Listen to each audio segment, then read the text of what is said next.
Le texte que je vais vous lire ce soir a été qualifié par des spécialistes comme étant d'une beauté poétique universellement reconnue. Je les ai cités. En voici la teneur. Souviens-toi de ton Créateur pendant les jours de ta jeunesse, avant que les jours mauvais arrivent et que les années s'approchent où tu diras « je n'y prends point plaisir ». Avant que s'obscurcissent le soleil et la lumière. Souviens-toi de ton Créateur, avant que le cordon d'argent se détache, avant que le vase d'or se brise, avant que le seau se rompe sur la source, avant que la roue se casse sur la citerne, avant que la poussière retourne à la terre comme elle y était, et que l'esprit retourne à Dieu qui l'a donné. Vanité des vanités, tout est vanité, dit l'Ecclésiaste. Cette prose est tirée du chapitre 12 d'un des livres de la Bible appelé l'Ecclésiaste. Du même auteur et dans le même contexte, on lit « Jeune homme, réjouis-toi dans ta jeunesse. Livre ton cœur à la joie pendant les jours de ta jeunesse, marche dans les voies de ton cœur et selon les regards de tes yeux, mais sache que pour toutes ces choses, Dieu t'appellera en jugement. » Et dans le livre des Proverbes au chapitre 27 et au verset 1er, on lit encore « Ne te vante pas du lendemain, car tu ne sais pas ce qu'un jour peut t'enfanter. » Ainsi, cette fois, on trouve avant que, ce qui change l'adage populaire, il n'est jamais trop tard pour bien faire, il est parfois trop tard pour bien faire. Je vais donc me risquer à dire des choses que l'on ne dit plus aujourd'hui. Les orateurs contemporains, que ce soit en politique ou en religion, aiment caresser les gens dans le sens du poil, pour qu'ils se sentent bien dans leur peau. Nous avons atteint une époque qui est prophétisée par l'apôtre Paul dans le Nouveau Testament, en 2 Timothée, chapitre 4. Il viendra un temps où les hommes ne supporteront pas la saine doctrine, mais ayant la démangeaison d'entendre des choses agréables, ils se donneront une foule de docteurs selon leurs propres désirs, détourneront l'oreille de la vérité et se tourneront vers des fables. C'est vrai en politique. Un gouvernement qui oserait proposer un programme d'austérité se verrait immédiatement contesté et mis en danger d'être renversé. Plus que jamais, l'homme dit civilisé est comme un coursier sauvage. Il est aussi rétif qu'un cheval de rodéo qui ne se laisse ni monter ni dompter, qui n'accepte aucune contrainte et qui rue des 4 fers pour désarçonner son cavalier. Or, vous ne pouvez rien faire avec un cheval sauvage. Vous ne pouvez pas l'atteler ni à une charrette, ni à une charrue. Vous ne pouvez même pas le mettre sur un champ de course. Vous ne pouvez rien faire avec lui. Et c'est un peu ce que nous sommes par nature. Tout ce qui voudrait nous contenir, nous freiner, nous discipliner, nous heurte et nous fait écumer. Dieu voudrait mettre son harnais à notre impétuosité. Dieu voudrait faire de nous sa plus noble conquête. Dieu voudrait vous conquérir. Maintenant que personne ne ressente les paroles qui vont suivre comme une tentative d'agression, j'affirme que Dieu n'agresse personne. C'est le péché qui nous agresse. Mais il y a des gens qui disent si, Dieu nous agresse. Rien que dans les 10 commandements, il y en a 8 négatifs. Ne pas. Cela semble être le slogan de votre Dieu. Dieu n'est pas dans le vent. Depuis mai 68, il est interdit d'interdire et Dieu interdit tout le temps. Nous voulons des choses à la mode. Mais mes amis, comme l'a si bien dit quelqu'un, la mode se démode. Beaucoup d'idées aujourd'hui ne vont qu'un temps. Elles sont acclamées comme le remède universel à tout ce qui ne va pas, mais à peine ont-elles reçu un début d'application qu'elles sont déjà dépassées. Prenez par exemple le colonialisme qui a été à l'honneur pendant au moins 4 siècles. Que c'était glorieux pour une nation d'avoir des colonies. Aujourd'hui, le colonialisme est honni partout. Mais pourquoi? Parce que les idées des nations se déplacent. Autrefois, on voulait conquérir des espaces. Maintenant, on veut conquérir des marchés et des esprits. Hier, la mode était à la contestation. Aujourd'hui, elle est à la violence. De quoi la mode sera-t-elle faite demain? La Bible dit que la face du monde change, c'est-à-dire, ça se démode. Tandis que Dieu, lui, nous propose des vérités éternelles qui sont au-dessus de la mode. L'évangile de l'amour de Dieu, c'est comme la respiration et le sommeil, ça ne passe pas de mode. On ne peut pas s'en passer, s'en trépasser.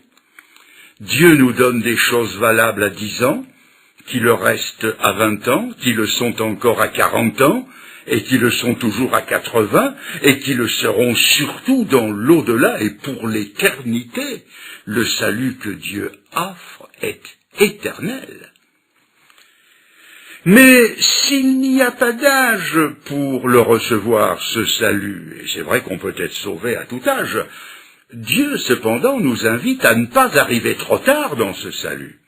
Souviens-toi de ton Créateur, nous l'avons lu avant que.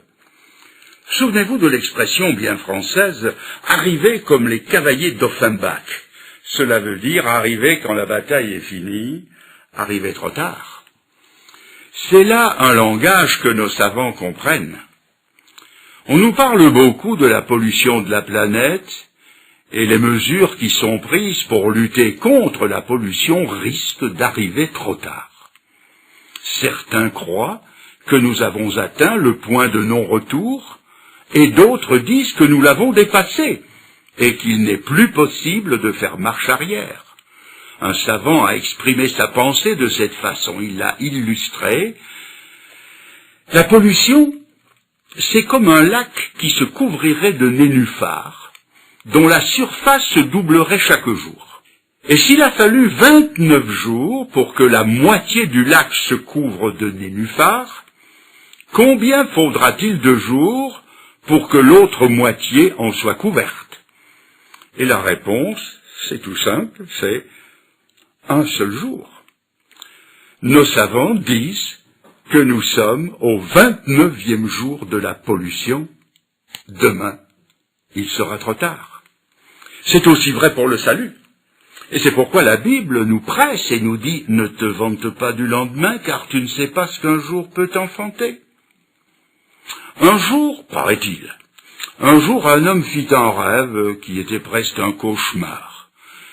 Il s'était vu assister à une conférence de démons. Les agents de Belzébuth discutaient entre eux pour savoir quel serait le meilleur moyen de perdre les hommes et de les empêcher de se convertir.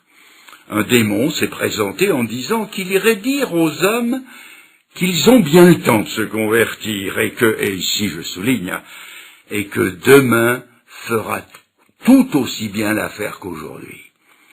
Et c'est cette parole qui a prévalu, et c'est cette parole qui prévaut encore aujourd'hui. On remet à demain. Or, demain ne nous appartient pas.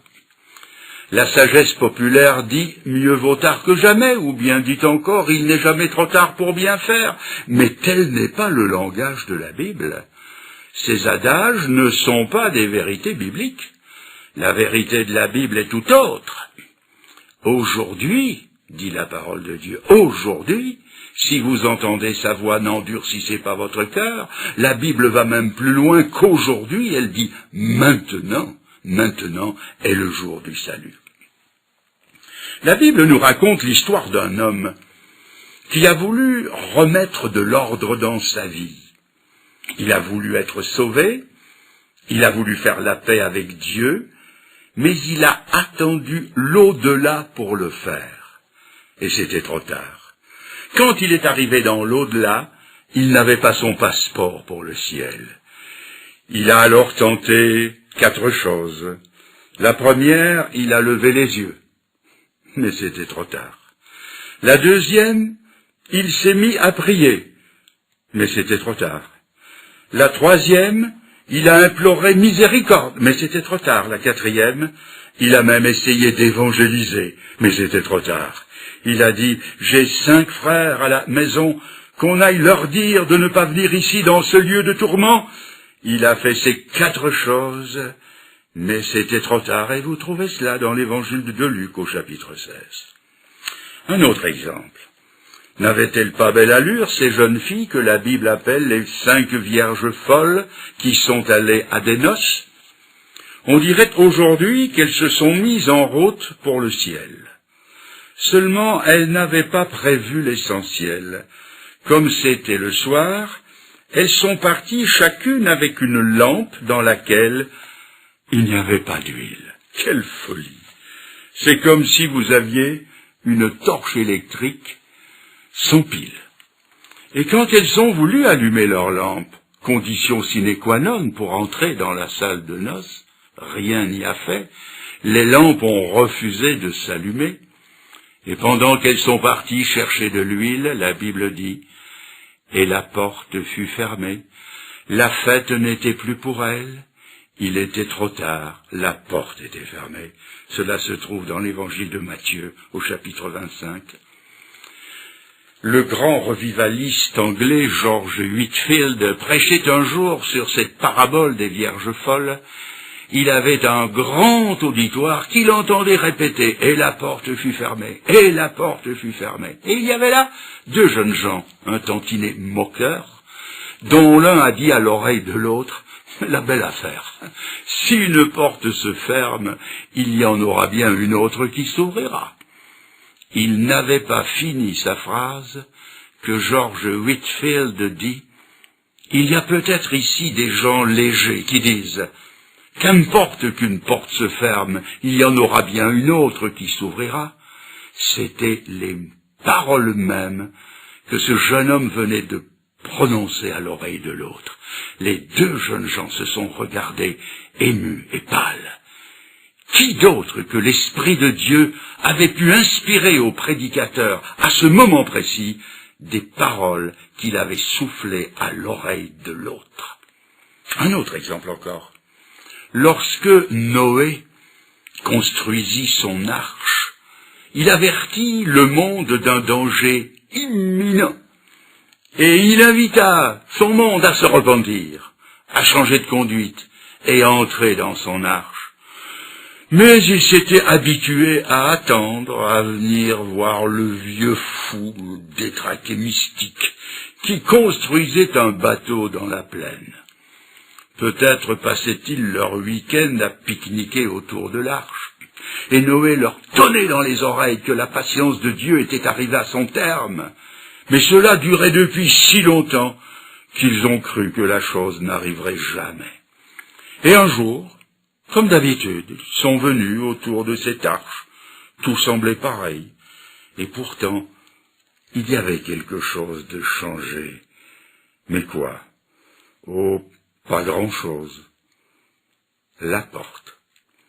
Il est écrit « Et Dieu ferma la porte ». Or, il n'y en avait qu'une de porte. C'est comme le salut. Il n'y a qu'une porte et Jésus a dit « Je suis la porte et nul ne vient au Père que par moi ». Ainsi, ils ont trouvé que la porte était fermée et à dater de cet instant, ni de l'intérieur ni de l'extérieur, on n'a plus pu l'ouvrir. Il était trop tard et la Bible dit « Le déluge vint qui les fit tous périr ». Le moment du salut est défini dans l'Épître aux Corinthiens par « aujourd'hui », par « maintenant » et par « tant qu'on peut dire aujourd'hui ». Et quand peut-on le dire? Il n'y a jamais qu'un jour pour le dire, et c'est maintenant. Un autre exemple encore. Les contemporains de Jérémie se moquaient des jérémiades du prophète de malheur, qui broyaient du noir à longueur d'année parce qu'il leur annonçait que le roi de Babylone allait venir détruire Jérusalem alors qu'eux attendaient le secours de l'Égypte. Jérémie pleurait sur leur endurcissement. Il les suppliait avec larmes comme l'apôtre Paul. « Nous vous en supplions au nom de Christ, soyez réconciliés avec Dieu. » Mais un beau jour, ils ont dû dire cette phrase terrible, « La moisson est finie, l'été est passé, et nous ne sommes pas sauvés. » Il était trop tard. Mes amis, la conversion ne devient pas plus facile avec les années qui passent.